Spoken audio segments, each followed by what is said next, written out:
MAAC Rookie of the Year Derek Needham and the second-seeded Fairfield Stags are looking to outmuscle Tyrone Lewis and the Niagara Purple Eagles for a spot in tomorrow's finals. Our second MAAC semifinal is coming up next.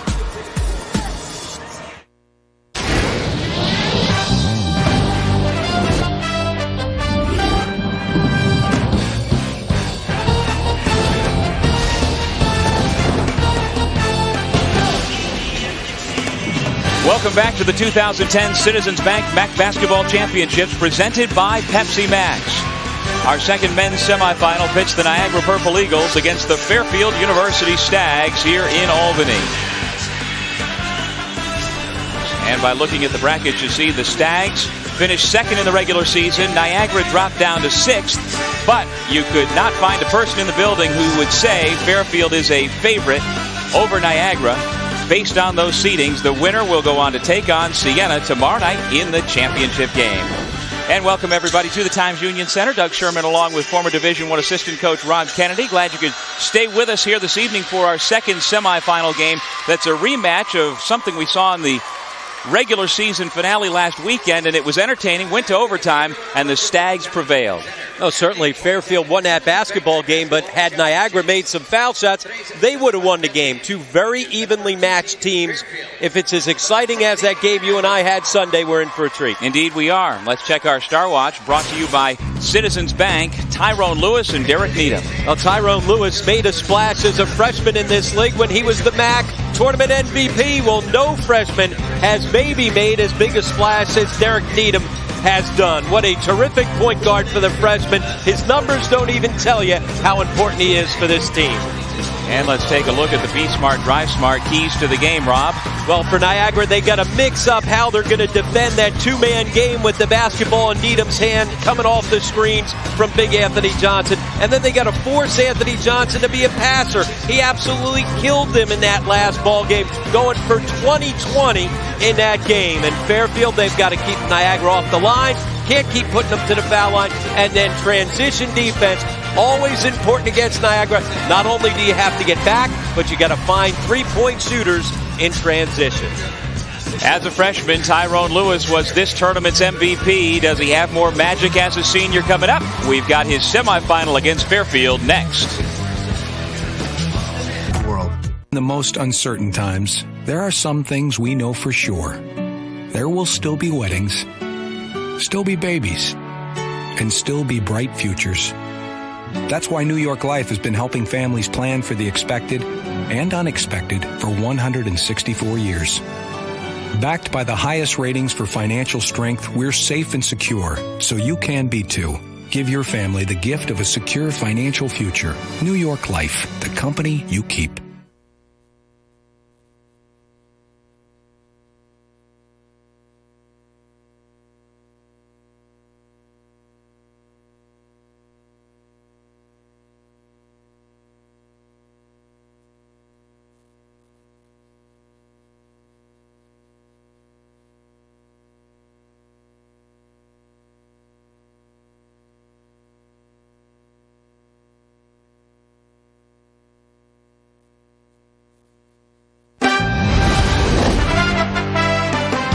The 2010 Citizens Bank MAAC Basketball Championships are brought to you by Pepsi Max, maximum taste, maximum energy, 0 calories. FYE strictly for your entertainment. Anaconda Sports, home of the Rock, is proud to sponsor the MAAC. New York Life, the company you keep.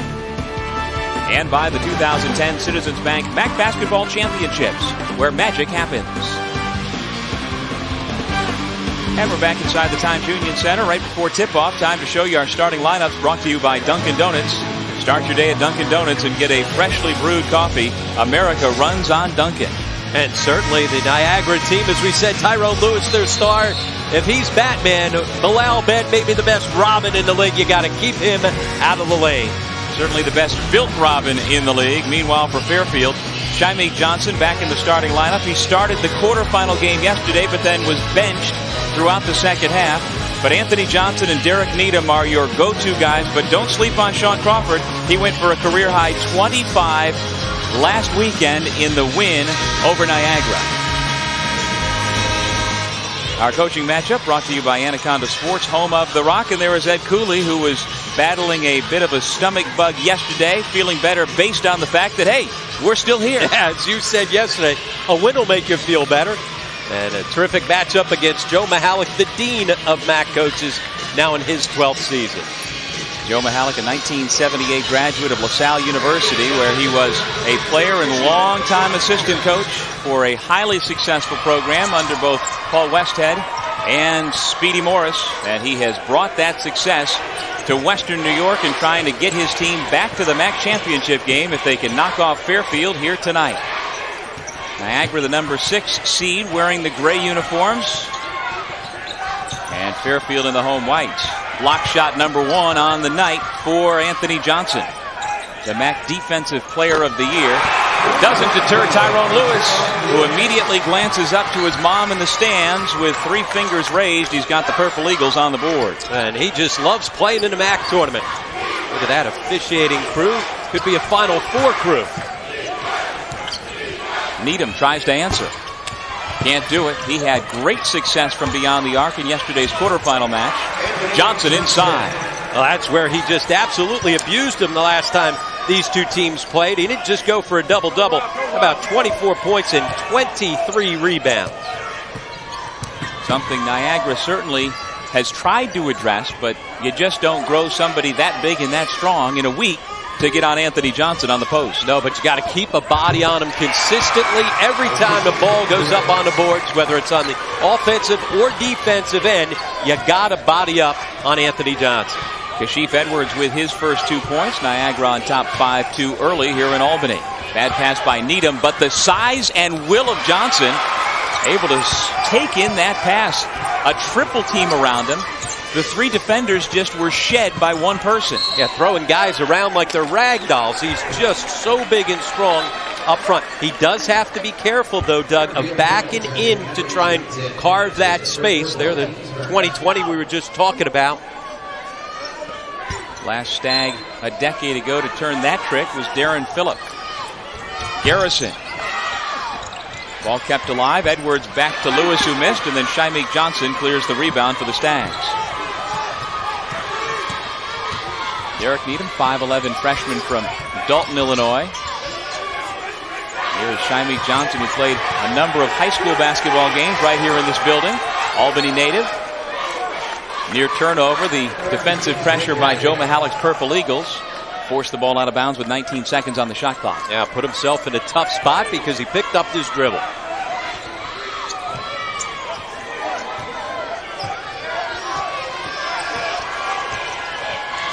Here is Crawford. 20 of his 25 points last weekend came after halftime.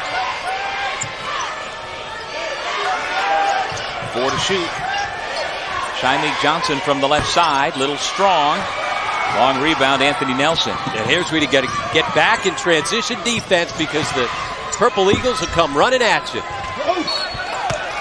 Fairfield gets it back. Niagara looked on 3 opportunities that they were going to get an easy shot. Yeah. Nobody could come up with a clean catch to finish the play. And credit Fairfield defensively for not giving up on the play, and they get it back. 17:28 remaining in the first half. Fairfield and Niagara playing for the right to face Siena tomorrow night. That's the way to break the half-court trap. Get the ball in the middle of the floor, and then you can go attack. Well, Needham, the point guard, winds up finishing after they break that pressure.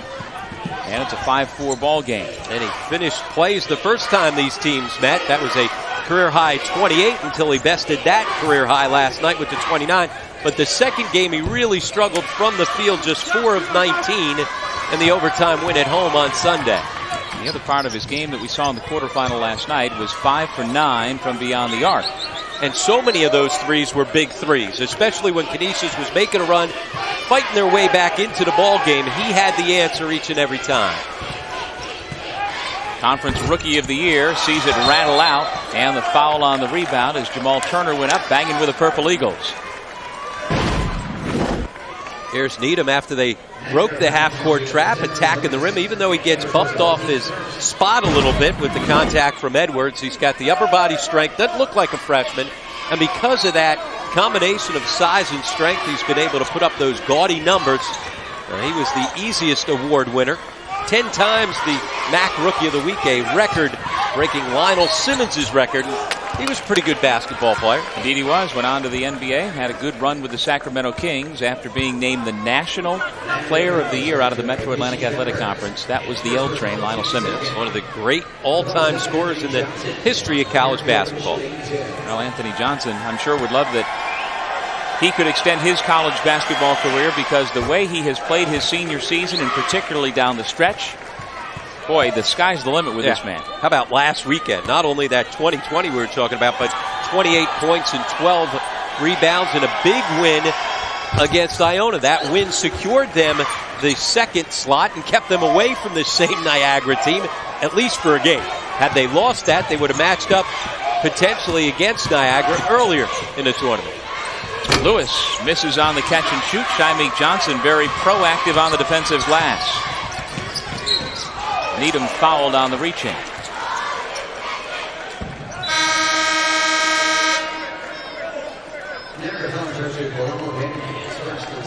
Scooter Gillette comes in for Niagara. And Kashif Edwards goes out. Colin Nickerson will replace Jamal Turner for Fairfield. So Gillette and Nickerson, two freshmen who didn't put up necessarily great numbers this year as freshmen, but clearly two guys who have big upside potential. In a couple of years, both those guys have the potential to be all-league type players. No question about it. Fairfield with the ball. And a 1-point lead early on here in our second semifinal. See, that time Needham not accepting the screen from Anthony Johnson. They run a ton of high ball screens, and Niagara's got to give them different looks. Hedge sometimes, try to go behind, let them take the shot, or come and double. Ben, terrific no look, but a better block shot by Anthony Johnson. You can see second all-time in block shots behind Dengai. Niagara doing it on the defensive end, coming up with a block of their own. Tyrone Lewis was sizing that up from a good 20 feet away. One block and another. Entertaining start to our second semifinal. Fairfield on top by 1. Luke Skywalker and Han Solo destroyed the Death Star, but their story didn't end there. You're gonna attack them? You're gonna attack them? That's how you sound. Imagine listening to that all day. Now, just in time for the holidays, own the next never-before-seen adventure in the Family Guy Star Wars saga. It's an all-new epic of romance, of heroes and villains. I am your father. What? Something, Dark Side. Now available on Blu-ray and DVD. We're all looking forward to what our lives would be like after graduation. You have the world at your fingertips. We were best friends. We vowed to stay in touch no matter what turns our lives took. I can see how after graduation your friends come and go. But I didn't see that coming.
Fairfield Pep Band entertaining the folks here at the Times Union Center. Stags on top early by 1. And we send it over to the third member of our broadcast team, former Iona College assistant coach, Vin Parisi. Vin. Thanks, Doug. Talked to Fairfield head coach Ed Cooley before the basketball game, and I asked him, what did you talk to your team about today in preparation to play Niagara? He said 2 things and 2 things only. Number 1, finding Lewis in transition, but most importantly, controlling Bilal Ben. Cooley feels that Ben has the unique ability to impact every aspect of the basketball game, whether it's shooting, passing, or rebounding. Back to you guys. And one of the things Ed Cooley really worried about, they switch so much out of their defense. When they get some of those switches, a guy like Mike Ivanovich's got to figure out a way to hang on with Ben trying to attack to him. So they got to be careful with their switches on the perimeter. Takeaway by Crawford. He's got Ben to beat. Goes strong, and there's the block from behind by Lewis, his second in transition in the last minute. This is a young man who at 5'10", 5'11", blocked 8 shots in a single game last season against Towson. And you talk about trying to track down Lewis in transition. I think they were talking about offensively. But you've got to find him defensively in transition because he will pin it against the glass every time. Well, on defense, he's a free safety at times. You know, he'll guard his guy, but he's always looking to see if he can't get involved, come up with the steal, that time blocking a shot. Great look by Bilal Ben. Edwards with the easy 2. And again, he gets himself into the paint off of the bounce. That was one of the things that Ben was just talking about. That was a huge concern for Ed Cooley. The layup by Scooter Gillette off the terrific feed by Ben. 5 minutes gone here in the first half. Shaimik Johnson misses. Ryan Olander into the ball game, but he's not going to win that race with Anthony Nelson. Nelson drops for Lewis.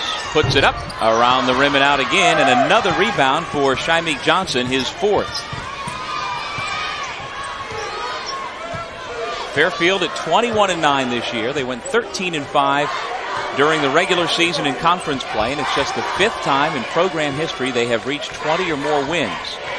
They seem to do it about once a decade, but with Needham at the point, you'd think there are more 20-win seasons in the near future. Especially if he's knocking down threes. He did that yesterday, as you mentioned, 5 of 9. And, you know, he's so quick, and you got to guard those ball screens and try to keep him out of the lane. So now as you're giving him some space, when he can knock down threes like that, good three-point shooter at 33%. If he can get that up in the high 30s, watch out. Ben, you'd think it would be taking candy from a baby posting up Needham, but he came up short.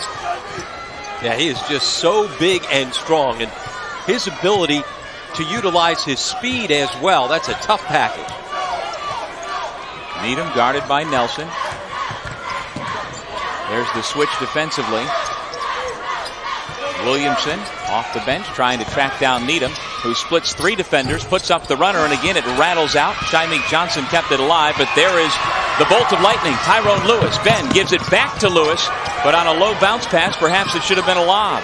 Lewis, nonetheless, able to connect. Oh, he cleaned it up no matter what. That time maybe a little unselfish, too unselfish by Bilal Ben. He had size against Crawford. Should have been able to finish in transition. Didn't matter, though, because his senior teammate bailed him out. And I would have thought that Ben would have thrown it up as opposed to a bounce pass. And that's not what you would typically do for a point guard, but the way Lewis can jump and finish, I would think you'd throw it up to the rim and hope for the best. There's the strength of Bilal Ben. We saw him just manhandle some of the younger guards late in the ball game from Iona, just ripping the basketball on a couple 50-50 balls. 2 to shoot, and there's the strength of Needham to ward off Ben. Yeah, not many guys in this league can match the upper body strength of Bilal Ben. Needham, one of those guys that can. Now you see 7 early points for the freshman. Played his high school ball at De La Salle Institute on the south side of Chicago. And he was named last year the Chicago Catholic League Player of the Year. Now, big block right there by Olander, who gave him a lift, but then abused right there as Bilal Ben with the quick spin to beat him to the rim along the baseline. Williamson blocks the shot of Nickerson. Back down at this end, Rob, when Bilal Ben has contact with his defender on that low post, he can feel him and use that hip to spin around and get to the bucket, right? Oh, great point. As you catch the ball in the post, that's the first thing you got to do is you got to locate. You either got to turn your shoulder and see where he is or feel him. That time he felt him on the hip, and by the time he spun, too late. Well, his quickness is a bit much on the low post for Olander when they're that close to the bucket. Yep, and as we said, Olander gave him a good lift off the bench last night, a guy who had been quiet for a stretch. Push on the drive. And it's Anthony Johnson who picks up the personal. And he can't be picking up silly fouls like that, especially since that's his second. I'm telling you, if you're an NFL scout, do you think of drafting him and turning him into a tight end? No question. Imagine him in some of those combines. Wow. He put some numbers off the chart. If I was a quarterback, I don't want him closing down on me. I'm getting rid of that ball. Pulling a Peyton Manning. That thing's out of there quick if he's coming at me. And there you see Anthony Peanut Johnson, 6'8" senior from Lake Wales, Florida. He is from football country, but a basketball player through and through, weighs 245, and we talked about his body development during his rehab over the summer after enduring life-threatening blood clots last season as a junior that cost him a good chunk of his year, and it was a life-threatening situation. But he has continued to sculpt his body and is one of the true forces in this conference and a first-team All-Star. Here's Mike Ivanovic feeding the post into Johnson, who can just have his way. Yeah, the other thing besides knocking down threes that Ivanovic can do extremely well, he's a very good passer. That time, nice high-low action to get an easy shot inside for Johnson. Inside, Edwards with the answer. And with Johnson with the 2 fouls, he couldn't go challenge that, so an easy flush. Johnson had 2 early block shots, but as you say, Rob, with those 2 fouls, he's less inclined to go after it now. And that's why you can't pick up that cheap second foul like he did on the baseline out of bounds. Needham gets it up. Anthony Johnson, no. Williamson pulls it down. Now Johnson would have been better off going with 2 hands instead of the one-handed tap on a putback. Garrison in perpetual trouble, somehow got the ball to his teammate in the corner, and then the foul given up by Needham, his second foul. Well, despite the 2 personal fouls, Needham at the offensive end getting it done for the Fairfield Stags. Joe Mihalik and the Niagara Purple Eagles up 1. 9 minutes in, time for a refreshment. If you're the dean of MAAC coaches, as we take another look at what we were talking about, the quick footwork of Bilal Ben. And as you said, locating him, backing in so that he's got body contact, and as soon as he's got that contact, spins and gets right by Olander. He's given up a lot of size right there, almost 6 inches to Olander into the post, but he's certainly not giving up quickness. Garrison ran into a brick wall along the baseline and turned it over. Meanwhile, Derek Needham and Anthony Johnson with 2 personal fouls. Johnson on the bench, Needham plays on. One of our keys last night is they need him on the floor. Same thing here tonight. They cannot afford to play meaningful minutes without Needham. Get meaningful minutes off the bench, much like they did last night when Olander had 9 points and 6 boards. Well, in that overtime game last weekend in Bridgeport, Needham did foul out late, but the Stags were able to win despite that. They certainly don't want to be facing foul trouble again for their freshman point guard. But to win that game, they needed 2 career games. They got it from Anthony Johnson with the 23 rebounds and 25 points on a career night from Sean Crawford. And actually, Shimey Johnson also had a career high with 14, so 3 career guys. Here's this nice defensive recovery by Olander, that time utilizing his size. And Ed Cooley challenged Olander before the tournament. He said, you know what, we can win this if I can get something out of you. When he came out of the ball game late for a little bit of a curtain call, he grabbed him, and you could see him talking to him. And again, just trying to pump him up because they're going to need his size if they're going to be able to win 3 games in 3 days. You got to have some help off the bench. There is Olander taking a tough pass, getting up and laying it in. And the other thing he said, I told him before the tournament, no more threes. You take a 3, you're coming out of the ball game. Good. You know, and again, because Olander at times has floated on the perimeter, they got one guy that does that. That's Ivanovic, and he's better at it. So get yourself inside and help us out. He's done that in a couple of minutes here early on. Well, in their quarterfinal win yesterday, he had 9 points and 6 rebounds, 4 early points here in this semifinal off of a very tough pass to handle for a guy especially who's 6'11". And he stayed with it, and he fought through a little bit of contact. That's what he wasn't doing for a stretch in the middle of this season. Started off well, but then kind of got himself where he was hanging on the perimeter too much. Ben drives around Ivanovic, but nice help defense by Olander. Fresh shot clock for Niagara. Well, the Purple Eagles always do a good job on the offensive boards. Crawford stripped the ball away. Ben in the middle of the pile rips it away for Niagara. Shot clock under 20 now. Nelson with Cooley, Edwards, Garrison, and Ben. This is Garrison, the former UConn Husky. Drop it off. Edwards laying it in. I'll tell you what, the Bigs have gotten some gift wrap presents as far as assists inside for the Purple Eagles. All you got to do is catch and finish. Guards doing all the work. Crawford was wide open, begging for the basketball for a good 5 seconds. Nickerson finally found him, and then Crawford couldn't connect. Olander took a shot to the face right there. No call. And there, you talk about athletic guards. Tyrone Lewis, certainly a great athlete, but Anthony Nelson, a terrific athlete as well. Off the turnover. Great hustle by Nickerson to get back and break it up. And I think if he went any faster by him, I think Ed Cooley was going to tackle him right there. Indeed he was. Third base coach right there stopping him coming around third base. Nickerson couldn't miss that sign. Nope. Slow down, young man. From the corner, Jordan.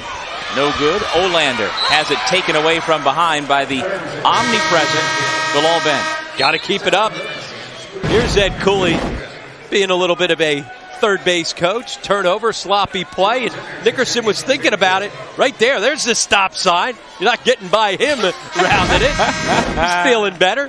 As we said yesterday, wasn't feeling well. Night before he was in the hospital with a bit of a stomach virus, and got a little bit more energy right there. Indeed he does. Looking for win number 22 on the year and a spot in tomorrow night's MAAC championship game against Siena. And you saw his quickness. He's trimmed down, lost nearly 60 pounds, and you saw the quick feet to get in front of Nickerson. Well, Coach Cooley, as with most college coaches, were terrific ball players in their day. He's a member of the New England Basketball Hall of Fame from his days as a star player. We saw some of the quicks defensively from Coach Cooley. Older going back to his nose there. He took a shot a couple of plays ago, but he's hanging in there and battling. And if he can continue to do that, he's the type of guy that can make big progress next year. Fred Cooley. Mike Ivanovich out. Shameik Johnson back in for the Stags. Niagara with the basketball and the 1-point lead. Again, Fairfield showing you zone. They'll come, they'll match after guys, try and keep it out of people's hands. Give you some multiple looks defensively. Shameik Johnson again being active after the Niagara miss. Also Derek Needham back on the floor playing with those 2 personal fouls for the Stags. Olander again posting up inside. He's got Gillette on his back. You got to get the big guy touches. He's working hard inside. You got to reward him. Needham. Fouled. Derek Needham, the freshman leader of the Stags, playing with 2 personal fouls. We head to break with his Stags down 1. The Times Union Center in Albany, Fairfield and Niagara off to a competitive start. A 1-point lead for the Purple Eagles over the Stags for the right to move on to tomorrow night's MAAC championship game against the Siena Saints to face that man, Fran McCaffrey, the 5th-year head coach of the Saints.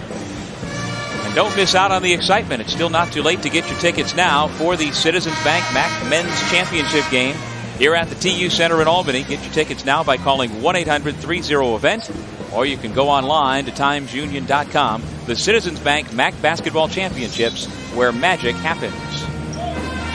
Siena in the championship game for the 4th straight year, the 4th time in the 5 years of Fran McCaffrey being head coach here in the Capital Region. And magic certainly happened last year in the semifinals for this Niagara team, as Tyrone Lewis was able to bank home a 30-footer to force the first of what were 2 overtimes, as they were able to beat Ryder and advance to the championship game against Siena. Crawford finds the trailing Needham, who couldn't knock down the shot. Lewis feels the defensive pressure, gathers and puts it in. Yeah, you saw him looking over his shoulder to see where they were coming from. Got himself with his speed able to outrun the defense coming back. Got himself deep into the lane. 7 points for Tyrone Lewis. There you see the records on the year, but don't be fooled. Niagara is every bit the team of Fairfield when they are whole. This Purple Eagles team missed Bilal Ben and missed Tyrone Lewis. They're 2 all-conference players for various stretches due to injuries this season. Olander called for the offensive foul, and he doesn't like it. Lets Joe DeMeo know, but it's an offensive charge. Remember, tonight's the Academy Awards. Maybe Gillette's going to get one right here. The freshman, you see, lowers the shoulder, and anytime you do that, but certainly Gillette doing his job to help sell that call. So second foul on Olander. He goes out. And Johnson comes back in to play with 2 fouls. I was asking you during a break, Rob, did you think we would see Anthony Johnson again with his 2 personal fouls? And you said yes, probably. And here we are with Fairfield down 3. Coach Cooley has him back on the floor, and now they're down 6. Yeah, hard to guard that. Doubles it up quickly. Talk about a guy that's got a sense for the moment. That's why he always plays big in big games. And Cooley going to have to figure out how to try and slow down the young man now with 10 points, Tyrone Lewis. Now the handoff becomes basically a high ball screen. Able to hide behind it. A little energy and enthusiasm right there.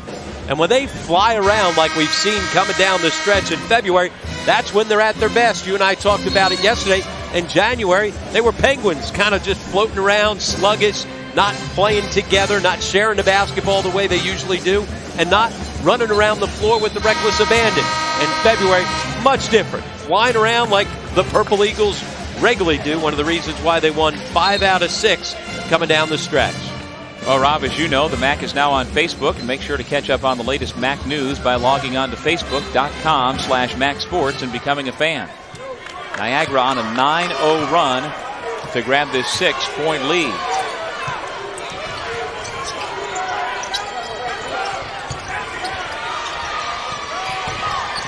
Needham. Backdoor pass. Nickerson, one freshman guard from Chicago to another. Now moving without the basketball, and if you do and you get open, Needham will find you. It doesn't just score the basketball. 5.3 assists per game. Yeah, Needham is 3rd in the conference in assists, 4th in steals, 4th in scoring, 12th in free throw percentage, and 1st amongst all rookies in the conference. And there he goes with the head of steam again, right to the hole. And there's that combination. The speed to get there, the strength to be able to finish. Does a little bit of everything, as you mentioned. Top in so many different categories. Nice bounce pass to find Nickerson cutting. And then here's the speed to get there. And look at this strength right there to finish. That's a tough ball right there. As you saw Gillette kind of turtled down. it. Yeah, he turtled it. I like that right there. He kind of balled himself up, and he was trying to almost get out of the way, but by sliding over, he actually ended up flipping Needham onto his back. Tough ball, but that's a tough guy to bounce right back up. Double figures now for Needham as he is well on his way. 29 points in the quarterfinal win last night over Canisius, a game that Fairfield won 67-57. Needham set his career high. And again, switching out of everything, whether they start the possession in man or whether or not they give you a zone look, switching off everything, but switches create mismatches at times. They had one with Ivanovic trying to guard Ben. He didn't take advantage of it. Oh, there's an offensive foul. Not going to get by with this officiating crew. The off arm, and Pat Driscoll right on top of it. Very clear that the former Villanova Wildcat used his left hand to gain an advantage along the baseline, and so he will be taken out of the ball game, as will Scooter Gillette. And he had an opportunity to go at him. Second foul for Ben, so now he's got to take a seat. But had an opportunity on one of those switches where Ivanovic was guarding him on the perimeter. We saw him time and time beat Ivanovic off the bounce last week on Sunday. There is where Ivanovic is at his best, out on the perimeter, knocking down threes. Well, if he could just hold his own defensively, he could certainly make a difference on the offensive side. Lewis misses the long three. You know, when Ivanovic was matched up with Ben, as you're talking about, he got enough help to hold Ben off. I mean, he's got to have a little bit of help from somebody. And also gave him some space, let him take the outside shot. And that way, even though can't match up with quickness, especially foot speed, if you play angles and give yourself some space, you can still keep him in front of you. And Ivanovic is a lot longer than Ben at 6'8" and long. The conference's 6th player of the year. How about Williamson flying across the court to knock that ball out of bounds? Well, that's one of the things that Joe Mahalik talked about. They were going to double in the post, double out on those high ball screens. He said one of the keys is we've got to rotate. You can't get a quicker rotation than you saw from Williamson there. Got to save it. Anthony Johnson able to maintain possession.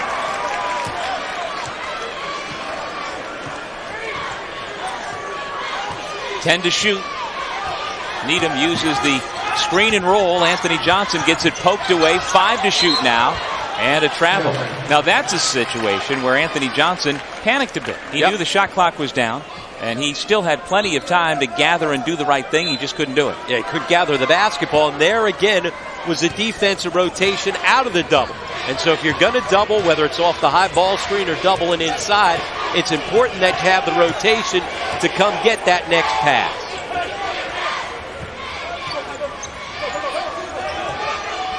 Nelson, Garrison, and Lewis around the perimeter for Niagara.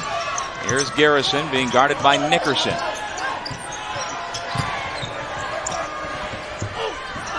A lot of contact, no call. Williamson with the putback. He's had great energy. We saw him give up his body a couple of times last night. Third block shot for Tyrone Lewis, and it'll go the other way. And some people may be looking for a goaltending. The problem was that was coming off the glass on its way up.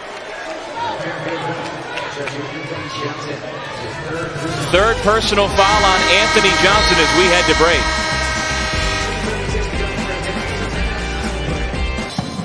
(25-25), late first half. Lewis and Needham, as expected, going back and forth. And we take another look at Nickerson being denied by the little man. Lewis going up. They have him officially for only 2 block shots, but he's got 3 as far as I'm concerned. And good call here, because you see when Johnson doesn't come up with the basketball, then the takedown. I know he's big and strong, but you can't be tackling guys. Go after it on the offensive glass. You don't get it, especially with 2 fouls. Back away. Somebody hard to get to the 20-20 had the last time, as he's going to have to sit for the last 3:36 here of the first half. You know, some coaches like to protect their guys for sure, and it also, I know, depends on situations and the opposition.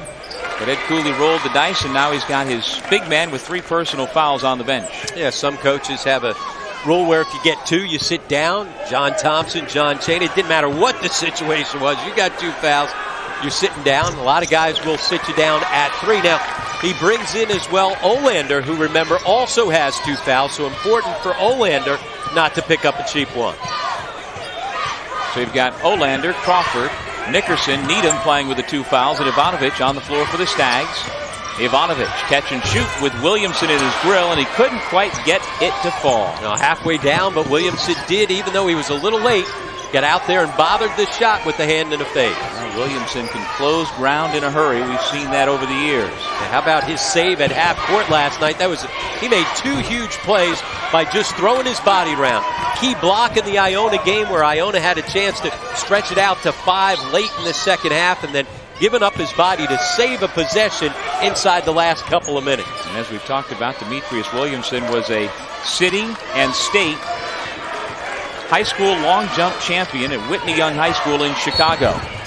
Chance for a 3-point play as Olander again displays his talent. Well, that was terrific execution on that play. You see right here, coming off the high ball screen, you get rid of the basketball, make the extra pass. Talked about Ivanovic's ability to find guys. Terrific bounce pass. Olander with the 2 fouls, being aggressive. You see his reaction. Good call, because clearly Lewis was sliding over. So number 2 on Tyrone Lewis as well. That's one of the ways you can handle coming off that high ball screen, kicking it out to the wing and making that extra pass. Key is you got to have a guy to deliver it. Ivanovic can. And here is Olander trying to complete the traditional 3-point play. He does it. 7 points now for the sophomore out of Mansfield, Connecticut.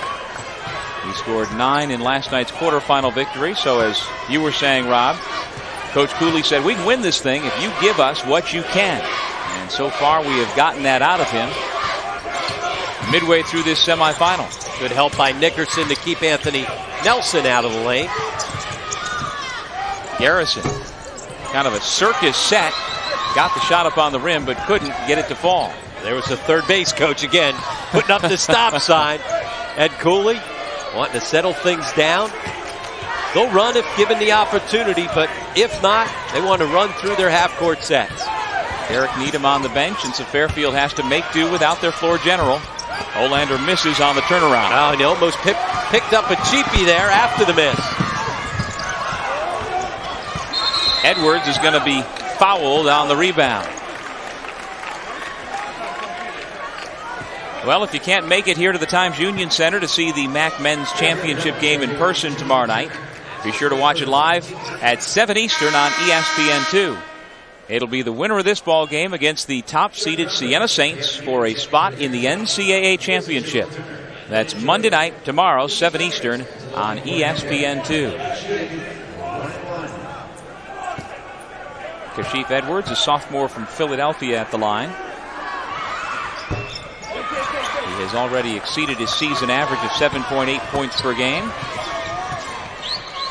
Fairfield with the ball and a 1-point lead, and they've got Needham on the floor playing with those 2 fouls. Olander sets for the ball screen. Needham doesn't use it. Snuck around the other way. Couldn't get the shot, though, to go down. Right through traffic. Nelson. Wow. Yeah, great finish with the left hand. Burst of speed to get there. An acrobatic finish. Well, we talked, as you were saying, Rob, about the athletic explosion of Tyrone Lewis and his ability to play above the rim. But Anthony Nelson in the quarterfinal last night nearly dunked in traffic, got way above the rim. And we have seen on a couple of occasions here tonight some of that athletic ability that while he is probably not the equal to Tyrone Lewis, he is not far off.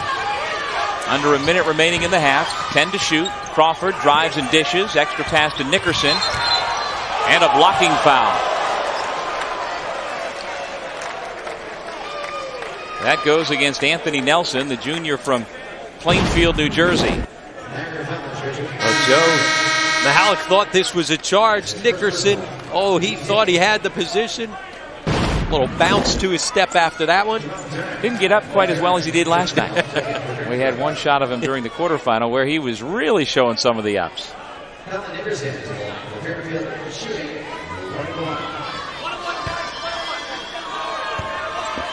that was a late ball game last night, as Niagara didn't win until nearly 1 a.m. here in this building.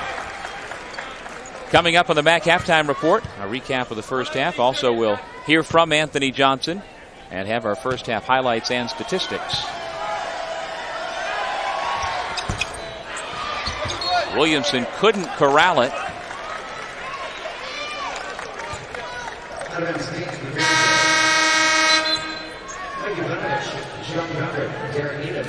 The offensive defensive substitutions. Ted Cooley now getting different guys in since they weren't able to come up with the defensive rebound. He made substitutions to try and get some defensive guys on the floor, but now with an opportunity to potentially score it and take the lead, Ivanovic and Needham get themselves back on the floor. 50 seconds remaining in the half. Williamson nearly was able to come up with a steal there as he closed down. Olander double team, tried to find the cutting Ivanovic. Could have used a bounce pass. Yeah, bounce pass, because not only do you get through traffic, but you allow the guy catching the ball to adjust to it. So much easier to go get it off the floor in that situation. Does a good job to get the escape dribble. Just put it to the floor. It's a layup or a dunk. Instead, it's a turnover. And a timeout taken with 42.6 remaining here in the first half of a 29-29 all-tie. Well, Joe Mihalik's club began the season at 11-11. The last time they began a season splitting their first 22 games. They then won 12 in a row and went on to the NCAA tournament back in 07. Tyrone Lewis, big part of that team, big part of this game with his block shot, one after another. Now that was his freshman year where he carried them through the MAAC tournament. Was the only player in MAAC history as a freshman to be named tournament MVP. He would certainly like to bookend what has been a terrific career for Niagara. Start your career with a MAAC tournament MVP. He'd like to finish it off with another MAAC tournament MVP. And in order to do it, he'll have to go through Siena again. It was in the championship game as a freshman that he scored 24 against the Saints to win that MVP and go on to the big dance. That was a special freshman class in the MAAC. All you got to see is all those seniors across all of the all-league teams. First, second, and third, filled with a ton of seniors. 5 to shoot. Nelson posting Nickerson. Blocked by Olander with 7 seconds remaining in the half. Here comes Shymeek Johnson, who glances up at the clock. He fires away. The tip. It's good by Jordan. Well, smart play by Shymeek Johnson to make sure, as you said, glance up, see how much time there is. So much easier when you've got the clock right above the rim at the top of the backboard. Got his shot up in time that if you don't score it, you give yourself an opportunity. When have you ever looked at a stat sheet that basically not only even, but even in just about every category? That's how close this first half has been. And the only difference in that first half, the tip in by Lyndon Jordan right at the buzzer to give Fairfield this 2-point lead. Another interesting parallel between the first half played by Derek Needham and Ronald Moore of Siena in our first semifinal, in that they were the scoring catalyst in the first half, needing some help from the supporting cast in the second half. Not a thing of beauty, but it still counts for 3. That wasn't even a roll. That was a little bit of a wedge and drop in. But he'll do that to you. And some guys are great shooters. He's a terrific three-point shot maker, not necessarily a great shooter. He wills some in. 13 points now for Tyrone Lewis to lead all scorers.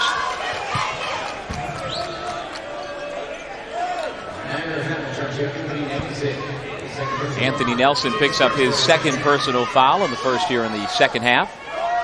Lewis, the all-time leader in three-point field goals in Niagara history, from a guy who a lot of people questioned coming out of high school whether or not he could shoot the basketball. A lot of guys thought he was undersized for a two-guard because they didn't think he could stretch out defenses. Well, they want to rethink that one. Ben takes his time and scores up and over the much thinner Shymeek Johnson. And the key was being patient, as you said, taking his time, letting things develop, and then just power right through. Now, Ben had missed four of his first 5 field goal attempts. He is now 2 out of 6 for those 4 points. Jordan and Needham in the backcourt, along with Crawford and the Johnson boys, Shymeek and Anthony. 10 seconds to shoot. Turner given plenty of room to operate by Lewis. Now back out to Needham. He's going to have to hurry. Right to the bucket and the finger roll.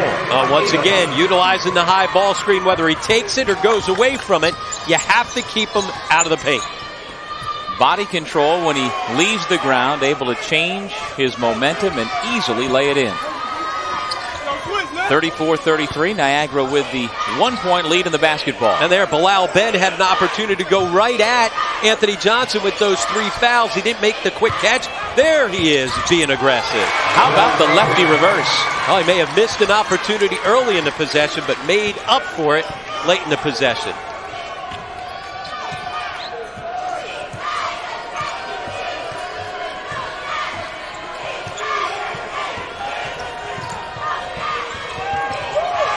Crawford kills his dribble. Now back out to Needham. Ben fights through the screen. They get the ball out of Needham's hands into Crawford's. Shymeek Johnson has it knocked away from behind by Edwards. It'll still be down at this end. Well, he talked about somebody stepping up and being that supporting actor. Well, Bilal Ben passed up an opportunity early in the possession, being patient right here, letting things develop, and then just powering right through the freshman, Shymeek Johnson. Off the baseline, out of bounds, trying to set up a quick shot. Needham could not get it off. Better defense that time in the paint by the Purple Eagles. And you've seen Niagara come and double that high ball screen a couple of times. Not in that particular possession, but you got to think that Joe Mihalik's going to throw some different adjustments defensively, guarding that high ball screen here in the second half. You can't guard it the same way. Edwards stripped clean, but out of bounds on the Crawford steal. So it'll be Niagara basketball. Earlier today, Joe made an interesting point. He said it's a little bit like Jared Jordan. He said much different players, but the same type of concept where you couldn't guard Jared Jordan off a high ball screen the same way, because then he'd just continue to beat you. So you got to give him some different looks. Hedge, go behind, double it, force him to make decisions every time he's coming to that ball screen. Great job by Garrison to recognize Needham. Once he beat him, isn't going to foul him. And then Johnson just said, got to let you go. I've got 3 personal fouls. So Garrison strong to the bucket for his first 2 points. 5-point Niagara lead. And a chance to add to that off of the turnover. Ben had his head on a swivel the entire time down court, trying to find a teammate. Never did.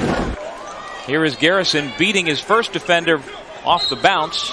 And then Johnson with the 3 fouls did not go up and contest like we have seen for years. One of the best shot blockers in the conference, the best defender in the league. How about Tyrone Lewis giving his coach, Joe Mahalik, a little pat on the backside as he ran by after knocking down the 3. Yeah, said good call on that baseline out of bounds. You can't allow somebody's top scorer to get those easy baskets. You can't get them freebies like that off a baseline out of bounds. Well, biggest lead of the night now for Niagara as they have stretched it to 8. Nice entry pass, and Anthony Johnson off the feed from the fellow big Olander. Yeah, not only Ivanovic that can feed the post, but Olander showing you his passing skills. 8 for the senior power forward out of Lake Wales, Florida. Ben, after his own miss, couldn't get it. Crawford does a nice job. And good defense by Olander to just stay in front of Bilal Ben. Invite him to take the shot. Don't allow him to beat you off the bounce and get to the rim. Ben will shoot the 3, but he's only a 28% three-point shooter. That's where if you're Ben, you can't just settle for that. Olander was not ready to receive the pass, and they turned it over. 4.5 minutes gone here in the second. Garrison for 3. Anthony Johnson with a rebound. Olander better ready for that pass. And he was fouled by Garrison on the way up. Well, we'll talk much more about Tyrone Lewis and his journey from Pennsylvania to Western New York with the Niagara Purple Eagles. Here in Albany, New York, where the Lewis family journey continues. Tyrone Lewis's mother, Marlene, and also his grandmother, Margie. And there is Margie off to the right. They travel everywhere, and this journey, both literally and figuratively, for this family has come a long way in the last 4 years. And talk about a lot to be proud of. Not only what Tyrone Lewis has been able to accomplish on the basketball court, but coming through such tough circumstances, especially in his senior year in high school. And Dana Lewis had a piece on ESPN.com a few weeks ago that was a tremendous account of all that he and his family have gone through. Well, that was back in August of '06 when Tyrone Lewis's sister Rachel drove the getaway car in a drive-by shooting, and she's still serving time. And then in the spring of '07, a minor traffic accident led to Tyrone's friend being shot and killed, and it really put the microscope over Tyrone Lewis, a young man who by all accounts up until that point had never been in a lick of trouble, and just guilt by association in a lot of ways put him in a tough spot. He wasn't able to attend his own high school graduation because of fears for security of others. And he was very happy to get out of Levittown, Pennsylvania, and find himself a new home and a new beginning at Niagara University. And in that article, Dana O'Neill did a great job of not only telling the story, but also getting inside of Tyrone Lewis and how he was able to use that situation, not get himself down, not feel like, woe is me, hold on, look what I've done. I've been a terrific student, a terrific kid, president of the senior class. Instead, he just said, hey, look, this is a tough situation. I can learn and grow through it. And boy, has he learned and grown over his 4 years here at Niagara. Great story. Indeed, and he has grown into the 3rd all-time leading scorer in Niagara history as Nelson knocks down the 3. But to finish up on Lewis, he is the all-time leader in steals and three-pointers in the history of the Purple Eagles. And as we said a couple of times, the only player in the history of the MAAC with over 1,500 points, 200 assists, 200 steals, and 500 rebounds. That was an important bucket right there for Fairfield. This one was starting to get away in a game that really hasn't had much separation. Important stretch here over the next couple of minutes. 44-39. Niagara with the lead and the basketball. Garrison, nice up fake to get Needham off his feet, but couldn't go past him. You got to make him pay for it, whether or not it's picking up the foul or beating him off the bounce to the rim. You get him in the air, you got to make him pay. Good no call. Ben passes out to Lewis, and he hits. And that's with Crawford coming right at him, bothering him. Some guys just have the ability to make guarded, deep shots. Tyrone Lewis has made a lot of those in his career. And you see, as he trots back up court, the flash of the 3 fingers toward the Niagara cheering section and up to his mom and his grandma and the rest of the family. And that's his way to stay connected during the game. He is not trying to bait anybody in the stands. He's just got his connection with Mom. Not running in front of the opposing team's bench doing that. It's just, you knock down a shot and you back it up with your terrific play. Go ahead and make that connection. Three-point shooting, a big factor here for Niagara, especially over the last couple of minutes. 6 of 13 from beyond the arc. Nickerson and Needham in the backcourt, along with Anthony Johnson, Olander, and Sean Crawford for Fairfield. Well, they've done a good job forcing the ball out of Needham's hands a couple of times. He's not been able to turn, dug, and get past people and get into the lane where he really puts the pressure on the defense. They've kept him out of the lane over the last couple of minutes, and that's not easy to do. Now look at Olander inside. He is 6'11" and a good full head taller than any of the Niagara defenders. Anthony Johnson throwing it down. Now, nice dribble drive. Again, when you get into the paint, you force the defense to make decisions. You come up and take the ball away. You leave Anthony Johnson wide open for the dunk. Well, Anthony Johnson, the only Fairfield Stag this year to start all 31 games, and in spite of the foul trouble here tonight, he's into double figures. And Crawford needed to give it to him. He had the defender on his hip. Williamson giving up some size. Peanut's got to get a touch.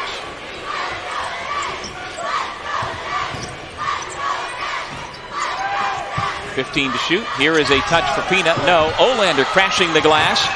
Ben had it taken away by Needham, who got Williamson up in the air and made him pay. Yep. Ball fake, and that was the difference. On the other side, you saw the ball fake from Garrison. He didn't make him pay. Not so for Needham. Doesn't play like a freshman. He's got a terrific basketball IQ to go along with that total physical package.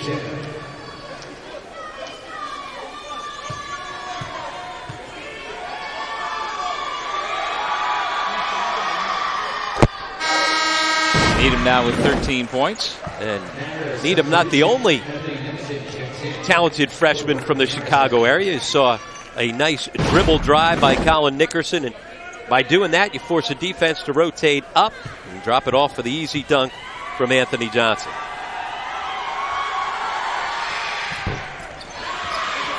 Needham gets 1 of 2 from the line. 12.5 remaining in regulation here at the Times Union Center in Albany.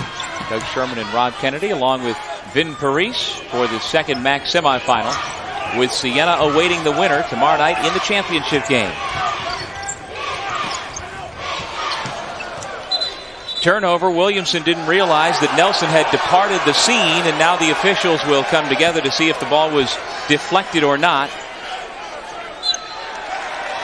It was not. Yep, that was the right call. Good piece of officiating as the two officials get together.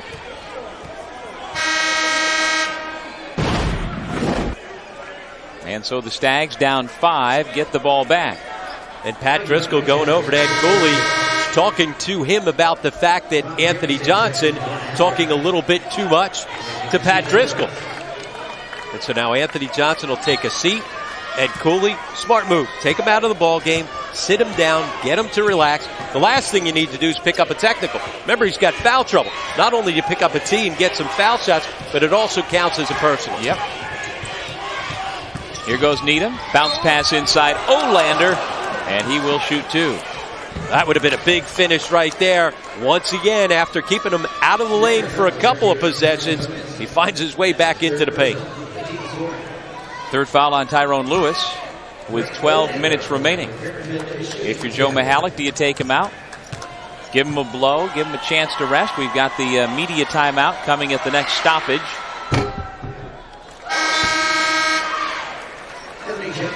Well, that's exactly what he's going to do. Expect it to be a short rest, much like it was a short rest for Anthony Johnson. You see him come back in. He kind of tapping his chest there, saying, "My bad," across to Pat Driscoll. Smart play by a senior. Yep. You know what? You make a mistake, own up to it, say, you know what? I didn't mean to yell at you, Mr. Official. Just give me the call next time. I won't say anything. Little politicking being done here in the capital of New York State, just down the hill from the state capitol building.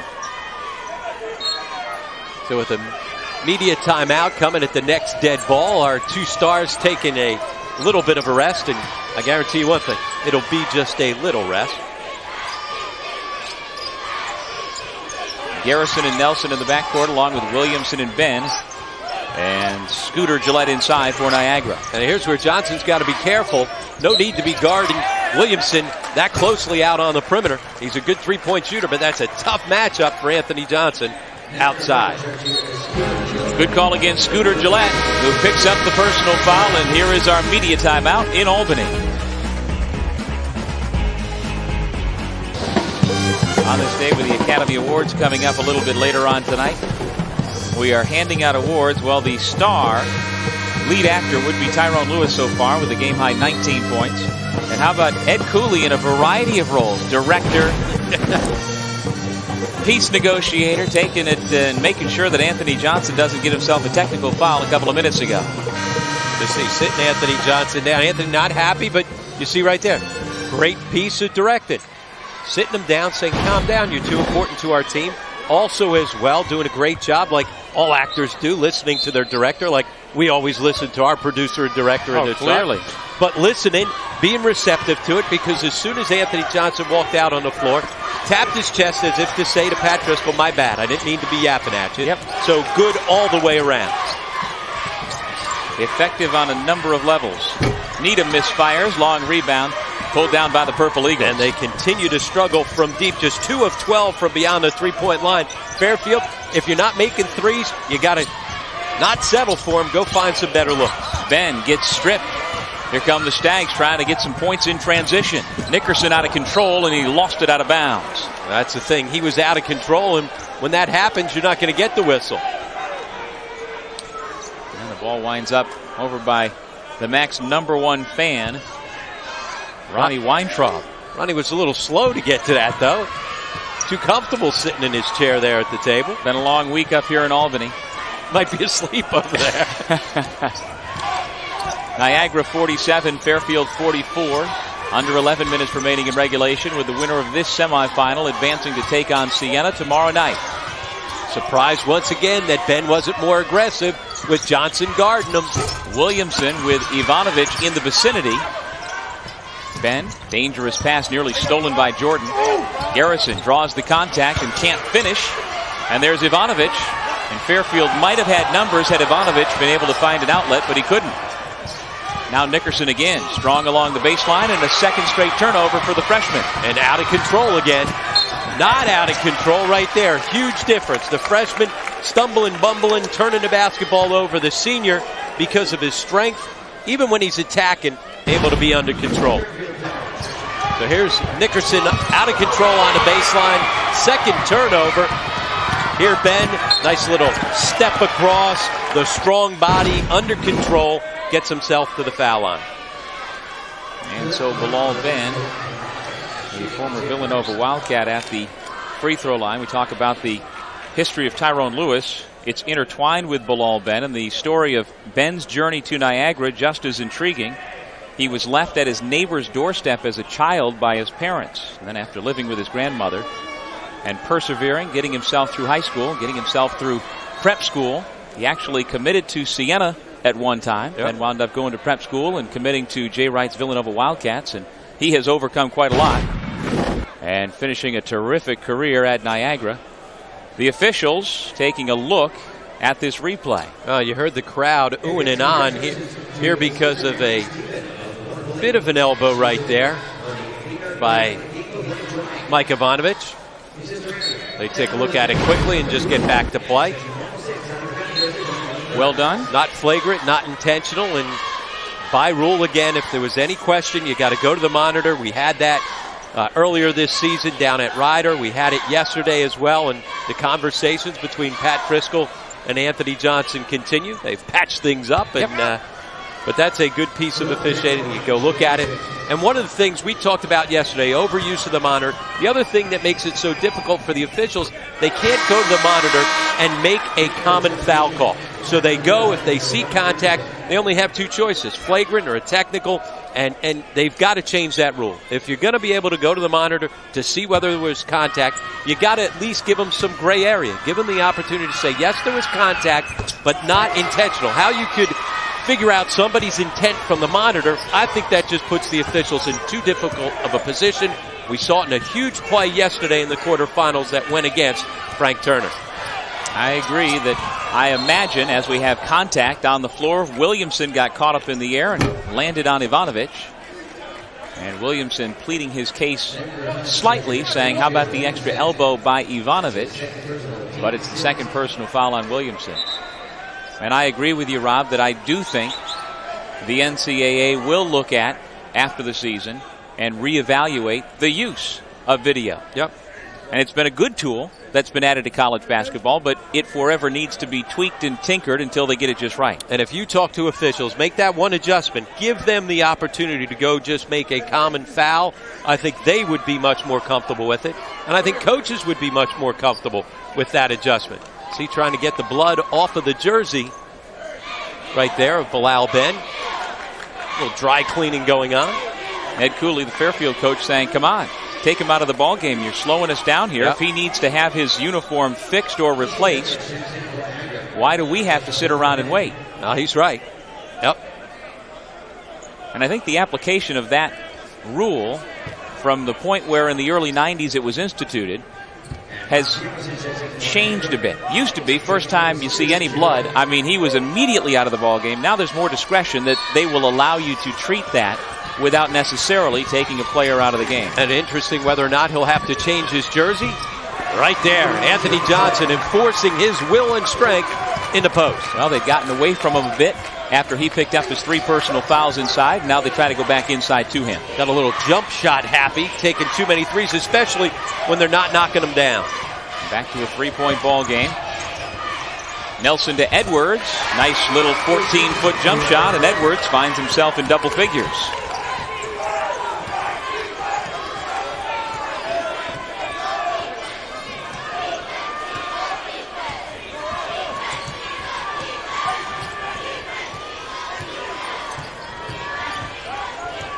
Here is Crawford, who was held scoreless in the quarterfinal last night, over 22 minutes. Still scoreless here tonight. Bad outlet pass. Fortunately for Niagara, picked up by Nelson, and in a blur gets to the other end and will go to the line. I say speed kills. That time speed saved the possession. Anybody else, that's going to be a turnover, but because of the speed of Nelson, he's able to track it down and make it a good play. Coming right at you. Most guys wouldn't have been able to get there. Not only is he able to get there, he's able to make the play. Foul on Crawford, his second, and so Nelson, a 69% free throw shooter, swishes the first. Interesting on the last offensive set for Fairfield. Needing a bucket, they took the basketball out of Needham's hands, put him off the ball. They got him a decent look, but again, it's from 3, where they have really struggled here in this ball game. Nelson looks good on a pair of free throws. It's 53-46.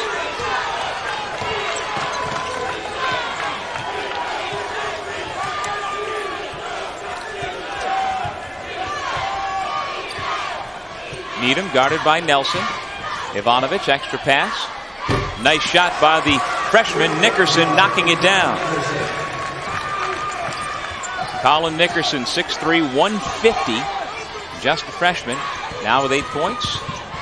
Draws the Stags back within 4, and the turnover on the baseline. And the Stags get it back. And how about the defense out on the perimeter for Anthony Johnson?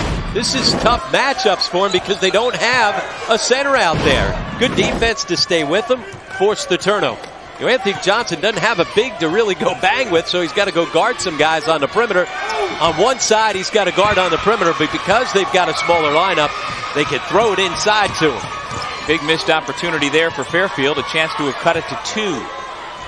Nelson instead makes it a 7-point game. Well, see, he can't impose his will in the post because he missed the easy one. Coming back at this end when he's got a guard on the perimeter. We saw a terrific defensive effort before. This time, though, not able to get out and contest the shot. We'll take a break and come back to the Times Union Center in Albany with a spot in the championship game on the line.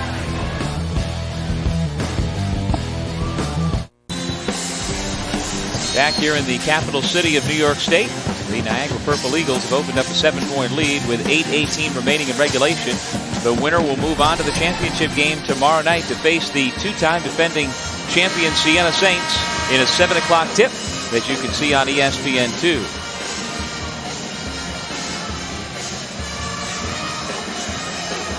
Let's go back over to Vin Parisi out of the Fairfield huddle with some insights. Vin. Guys, Ed Cooley could not have been more pumped up during that last time out with his team. He looked Anthony Johnson straight in the eyes and he told them that he needs him to impose his will on this basketball game for the final 8 minutes. He also got on his team about value in the basketball here down the stretch. He's concerned that turnovers could lead to runouts for Niagara. Back to you guys. Thank you, Vin. And it makes me wonder, if you're Anthony Johnson, is it tough to flip that switch? You know, you get the early foul trouble and you immediately go into a certain mode to say, I've got to take it easy. But now, with under 8 minutes remaining, 3 fouls isn't so bad. You got to get back after it. Yeah, you got to play hard, and he's got to convert when they get him the ball inside. Talk about imposing his will. Derek Needham on that last possession imposed his will to get this lead back down to 5. When we come back, we will let you know who the MAAC Player of the Decade is here at the MAAC Championships.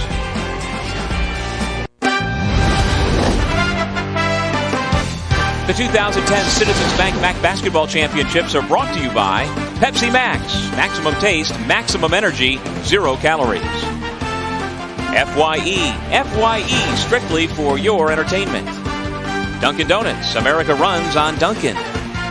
And by the 2010 Citizens Bank MAAC Basketball Championships, where magic happens. Back at the Times Union Center in Albany, late in the second half, Niagara holding a 5-point lead. And fans, you have voted. Let's see who you chose as the MAAC Player of the Decade. The winner is... Well, if we show the St. Peter's banner, that means only one person, Kedron Kiki Clark. Must mean Steve Fennick, our producer, must have been on Facebook all day and night voting for Kiki. But certainly Kiki Clark, over 3,000 points in his career. Certainly could have been a terrific choice. A lot of guys on that list could have been. You and I would have thrown our vote for Luis Flores, 2-time MAAC Player of the Year, and also able to take Manhattan into the NCAA tournament twice and took him into the second round with a first-round upset against Florida. Well, Kedron Clark, twice a national scoring champion as a sophomore and a junior, and more importantly, he, along with head coach Bob Leckie, put St. Peter's back on the map in the Metro Atlantic Athletic Conference by his sheer will and ability. Bilal Ben kicks it off for the mid-range jump shot that's off the mark. Tough call for Williamson, and a foul called against Olander.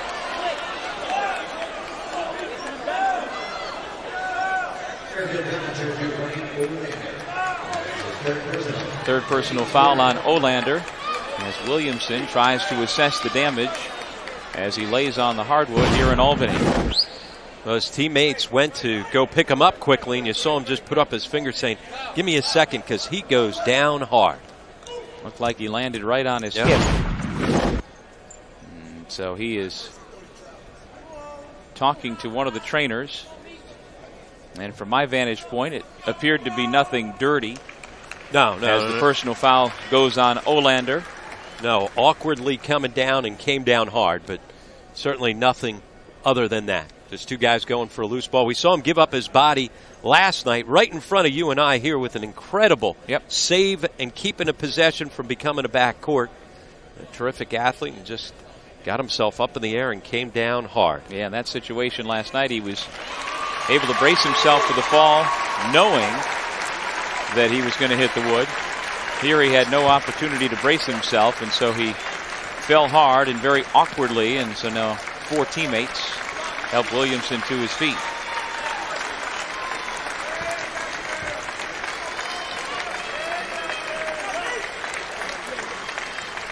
Well, let's hope at worst Williamson's just going to be very sore after that fall.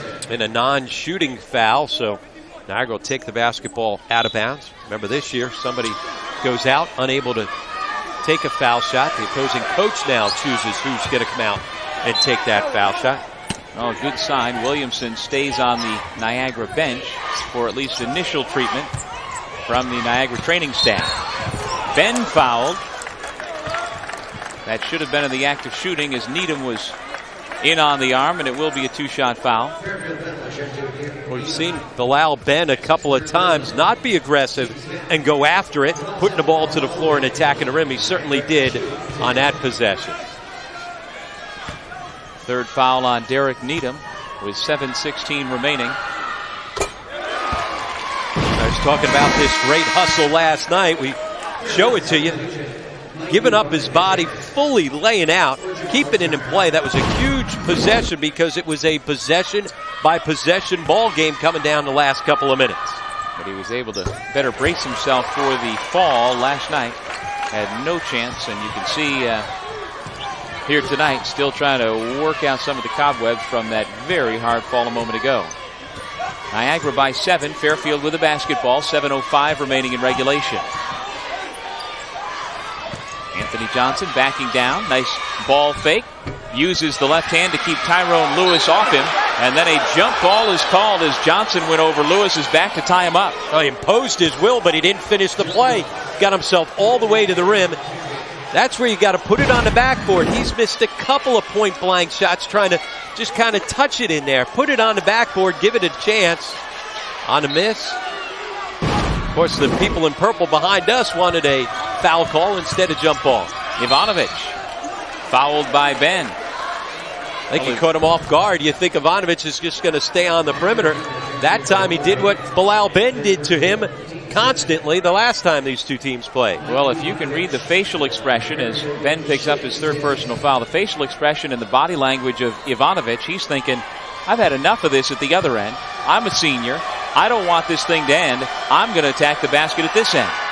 And it's been physical play. Those two guys have been getting tangled up a couple of different times. Ivanovic, a quiet 4 points and hasn't really gotten himself any good looks from the perimeter. And you got to credit the scouting report and execution by Niagara.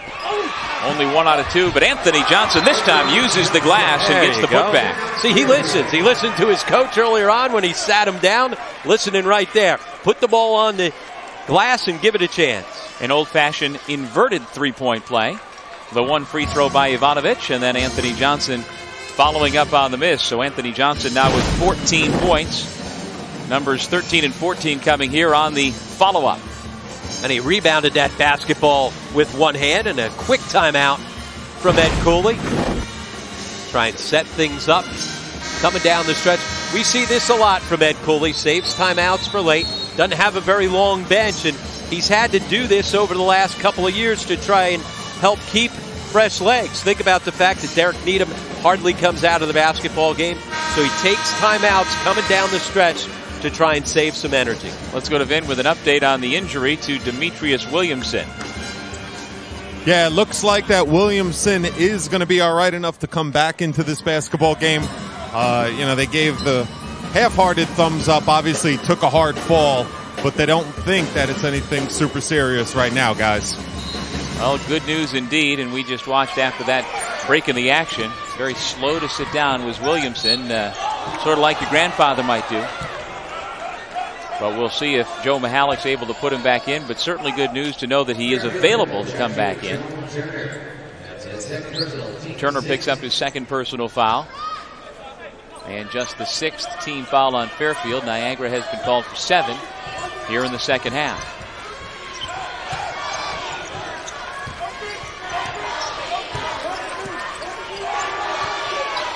The winner of this ball game will face Siena tomorrow night for the MAAC championship. Needham trying to take it away from Ben, and while he didn't get it on the first try, he forced Ben to throw it away. Well, Ben was able to get the basketball out of sheer strength as he pulled it away, but unable to save the possession because he turned it over. 11th turnover for the Purple Eagles. And Rob, we've talked quite a lot about the pace that Ben plays the game at. Typically behooves him, but that time he sped up the game a little bit too much.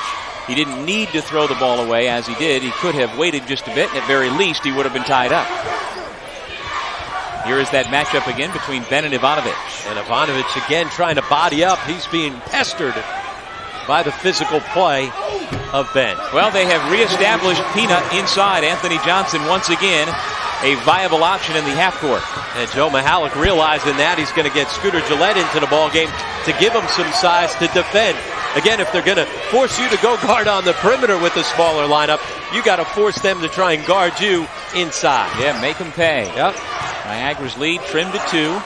Here's Lewis, who has been relatively quiet lately. stagnant offensive set for the Purple Eagles with a shot clock under 10. But Ben trying to take Needham into the post. He's got him there. Lewis, long three, rattles out. Bilal Ben misses on the putback. He feels like he got fouled. A shot to the head. Instead, Fairfield coming the other way. A lot of contact. Johnson finds Nickerson, and we are tied at 58. Now coming off the timeout by Ed Cooley when they knocked down that shot, settled things down. His team has settled in on the defensive end, gotten some stops, out to the 7-0 run to tie this thing up. Joe Mahalik telling the officials that's a foul on the miss by Ben, but now he's moved on. They are tied with under 5 minutes remaining. And there's that matchup. Our two stars going head-to-head, one-on-one. Literally head-to-head, and Needham picks up the foul.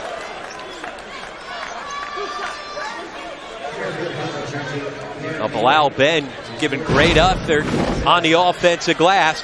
Good pass out. This ball was 3/4 of the way down. If Ben comes up with the rebound, Nickerson may have gotten him across the face. But then a terrific quick outlet pass, and Anthony Johnson, even though there was contact, under control enough not to pick up the charge. Foul on Derek Needham, his fourth, Rob, so under 5 minutes remaining. Remember last weekend, these two teams played an overtime thriller, much like this one, in Bridgeport. Needham fouled out of that ball game, and in spite of that, his teammates picked up the slack and won that game. But in that game, they were aided greatly by Niagara missing foul shot after foul shot. So far tonight, that has not been a problem for Niagara. 10 of 13 from the line. Yeah, last Sunday they left the game on the foul line, just 13 of 25. And then in the quarterfinals last night, the foul line's what bailed them out. 33 of their 67 points from the line. A couple of missed opportunities inside for the Fairfield big men. And so Niagara back with the ball. 59-58, Purple Eagles on top. And you can't go for the tap, put back with one hand. You got to play with two. There's one hand. Unfortunately, it's the off arm of Anthony Nelson picking up the offensive foul against the Purple Eagles. Now, good defense by Crawford. He's in the right spot, bodying up as Anthony Nelson tries to take him inside. Maybe an Oscar, maybe not. At least a nomination. Yep.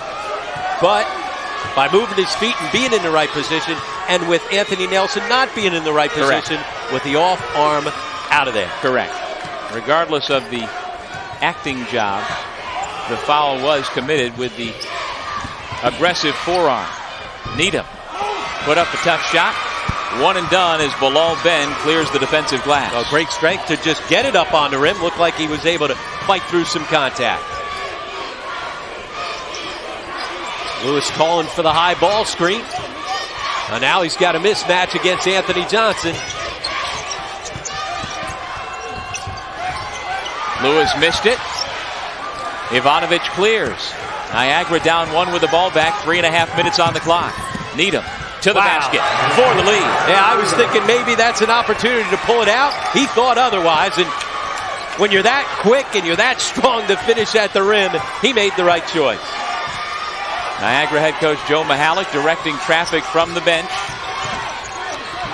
Oh, he nearly got away with the walk. You see Pat Driscoll pointing to the floor saying, nope, that foot was down. Kept his pivot foot in place. Now 15 seconds with which to work for the Purple Eagles. And Crawford trying to keep the ball out of Tyrone Lewis's hands, and then comes up with the strip. Crawford leaves it for Johnson, and he puts it in. Wasn't pretty, but it was effective. Absolutely, and Crawford, much like he did when he bailed out the Stags in their last meeting against Niagara with a career-high 25. It's not his scoring, but great defense to keep the ball out of Tyrone Lewis's hands. Came up with the strip, and then a nice feed out in transition. Needham just finding his way, knifing his way to the rim to be able to finish it. And here's the back end, a nice bounce pass by Johnson. Good body control by the big guy. Not to come crashing through like a defensive lineman. Instead, under control enough to not pick up the charge. We saw when he had the assist the same thing, getting himself under control instead of barreling through. Smart play, not once, but twice. You talk about Crawford playing big. We've seen defensively twice in the last couple of minutes. And he has not scored a point. Not in the entire championship. Scoreless last night in the quarterfinals. Scoreless so far in the semifinals. But playing a completely different role than we saw from him last weekend. And there would have been a time earlier in his career if he wasn't scoring it all, he wasn't going to do anything but finding other ways to help his team. Well, Derek Needham always finds a way to help his team, doing it once again. 17 points and impressive decisions with the basketball in his hands. That's on the heels of a career-high 29 points in the quarterfinals late last night here in Albany. The winner of this ball game will move on to the championship with a spot at the NCAA tournament on the line. Remember, next dead ball will have the final media timeout. Both these teams with tough ball games last night. Neither team plays a ton of people, so you got to figure that fatigue could be a factor coming down the stretch. Nelson guarded by Nickerson, helped by Johnson, making it a tough shot, and then the foul goes against Tyrone Lewis. Joe Mihalik's got to be careful. He thought there should have been a foul on Anthony Johnson. He is really upset. Got to be careful with that one. Fourth personal foul on Tyrone Lewis. With 2:24 remaining, one more, and he will be disqualified as we take another look at the foul call. Lewis got his hand caught in Johnson's arm as we head to break.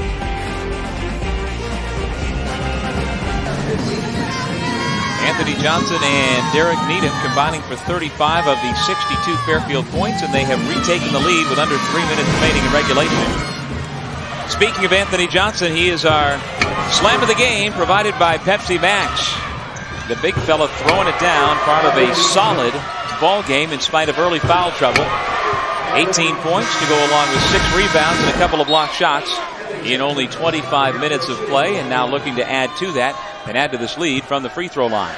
Yeah, big second half. 12 of those 18 coming here in the second 20 minutes and getting it done at the foul line. And that's been a big key for him coming down the stretch. Wasn't so last night in the quarterfinals when he was 2 of 7, but certainly when he had that monster game at home in the regular season finale against Niagara, a lot of them from the line.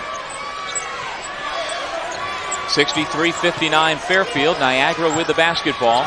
And again, remember, before that last timeout, Tyrone Lewis picked up his 4th personal foul.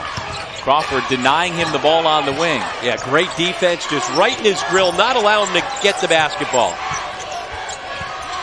Ben kills his dribble, finds Lewis on the cut. Missed the shot, kept alive, reset on the tip. Timeout called and granted to the Fairfield bench. Well, you can see based on the effort by all the players on the floor how important this ball game is to everybody, and try to keep the season going and make it to the championship game tomorrow night. And not just the season alive for a lot of the Niagara players, their career alive with so many of the seniors. Tyrone Lewis, Rob Garrison, and Bilal Ben and Williamson. They want to try to make sure that their Niagara careers continue. You see Joe Mihalik getting their attention right off the bat. Coming down the stretch. One thing about this Purple Eagle team, and you heard Fran McCaffrey if you were listening to the press conference afterwards, they make you beat them. They don't give ball games away. You got to step up and make plays, and even though they find themselves in a hole, I'll tell you right now, they feel like they're going to make plays and pull it out, much like they did in the semifinals last year when it looked like, they were going to lose the ball game until Tyrone Lewis banked in a 30-footer to force overtime against Ryder. The MAAC championship will be decided tomorrow night at 7 o'clock on ESPN2 between Siena and one of these two teams, Fairfield, in the driver's seat right now with under 2 minutes remaining and with possession of the basketball.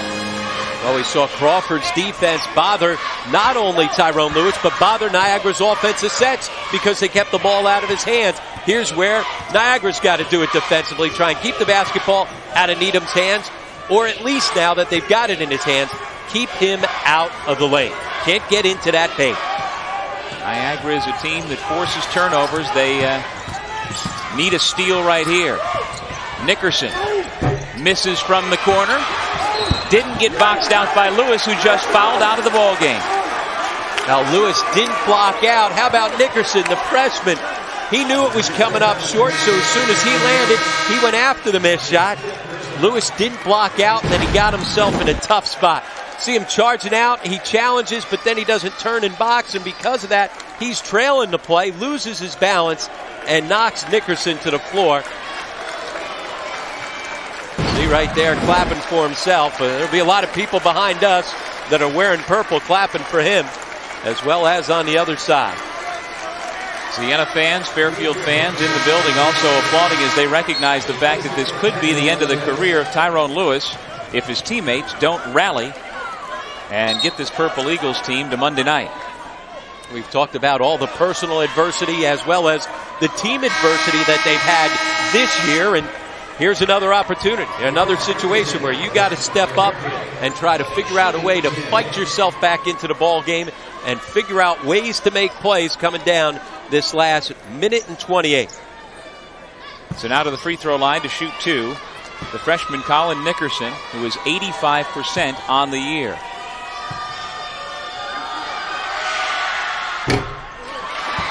They left that one short. He's got good rotation, but that's a situation where the pressure of that foul shot may have gotten to him. That's one of the keys now. Niagara up over the double bonus with the 10 fouls, so rest of the way they'll be shooting two. Niagara's last field goal, Rod, came at the 8:18 mark. Since that time, the Stags have scored 13 of the 14 points to take this lead. And here's where Bilal Ben's got to step up and enforce his will. Instead, Anthony Johnson doing what his coach asked him to do, enforce his will over the last couple of minutes. Do you give up the foul here, Coach? Well, now all of a sudden you've got a difference in the shot clock between 42 seconds, so opportunity to think about it. 5-point game, now down to 24 seconds already. I think you got to play it straight through.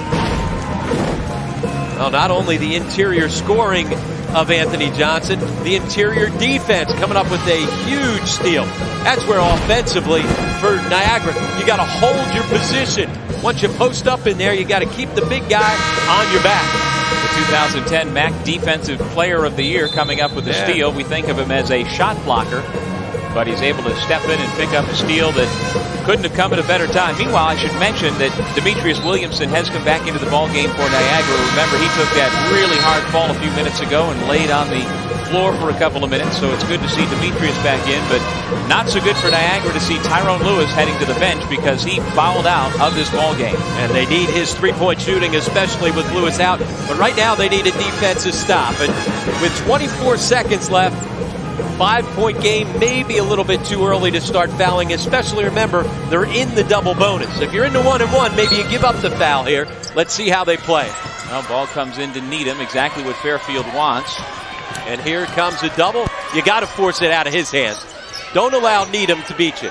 Now you got to play it straight up and you got to finish it off. You got to block out.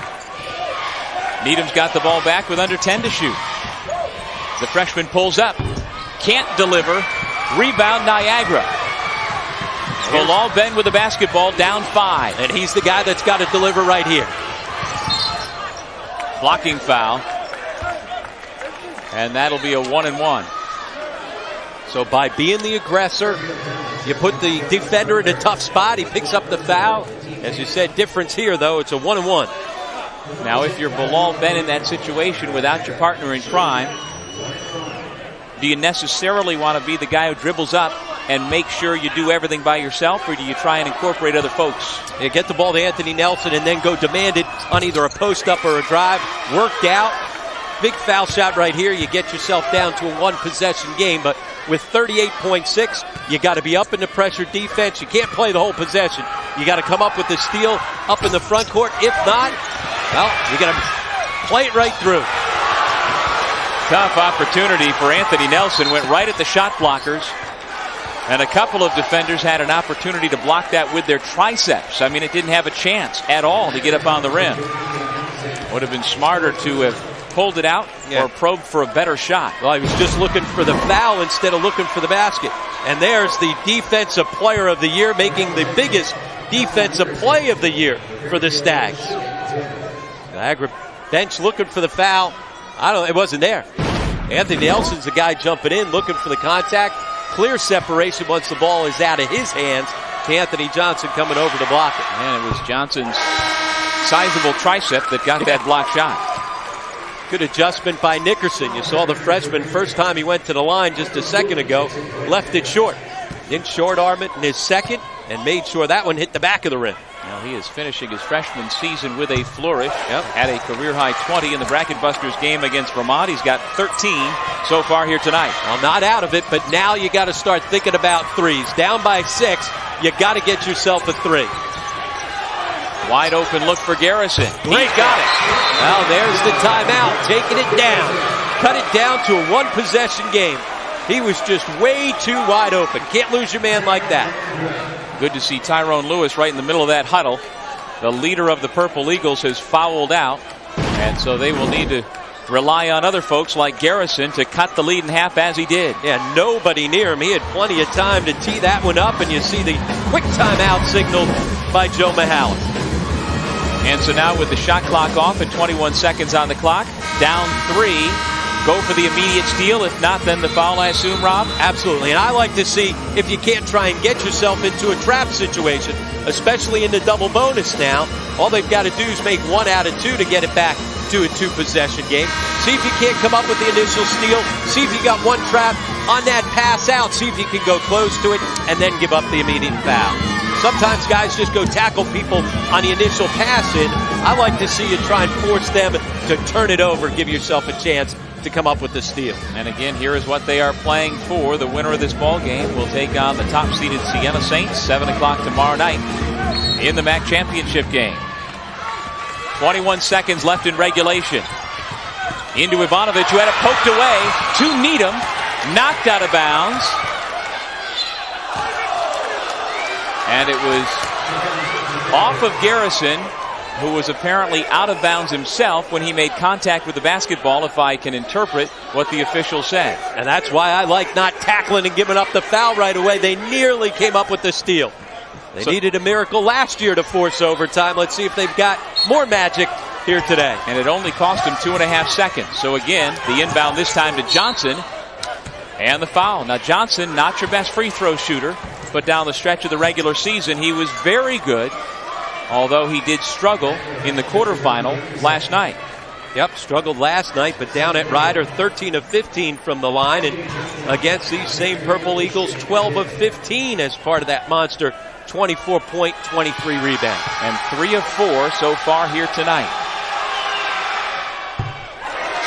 Back rim once again, much like Nickerson, not leaving it short, playing with some confidence. Defensive substitution to get Turner into the ball game. Ivanovic, you don't need his foul shooting, so you get him out.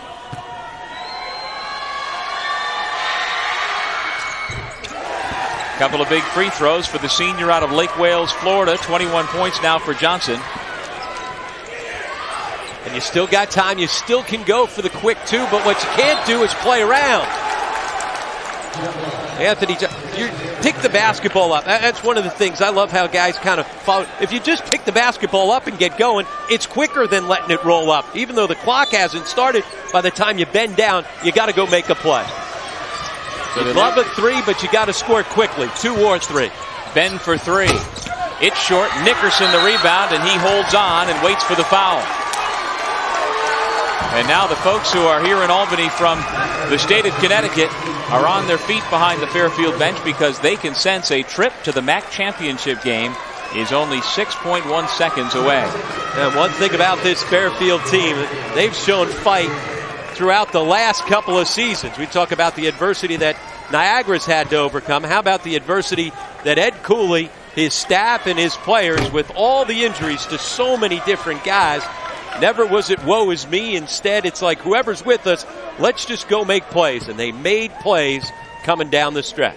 Now this Fairfield team began the year winning 10 of its first 11, the fastest Stags team to reach 10 wins since the 1977-78 team, and trying to close it out in record fashion as well with a trip to the MAAC championship game. The horn sounds and the Fairfield Stags will take on the Siena Saints tomorrow night.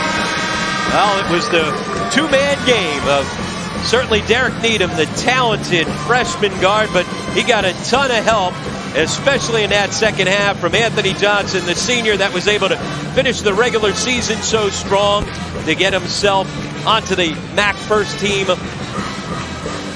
And certainly our player of the game, 15 of those 21 points in the second half with the game on the line. Indeed, Anthony Johnson, our Pepsi Max player of the game, and a tough way to end the career for Tyrone Lewis. And what a career it was. I mean, we talked about the historic numbers he put up, not just in the history of Niagara basketball, but in the history of the MAAC. And there's a bit of a changing of the guard. Tell you what, Tyrone Lewis was the MVP of the MAAC tournament as a freshman. That guy's still alive for that award if they're able to pick up the upset on Monday night against Siena. No question about that. Needham 29 points last night, 17 tonight. He moves on to the finals. Vin standing by with the winning coach. Vin? Great job by Ed Cooley and the Stags coach. That was as hard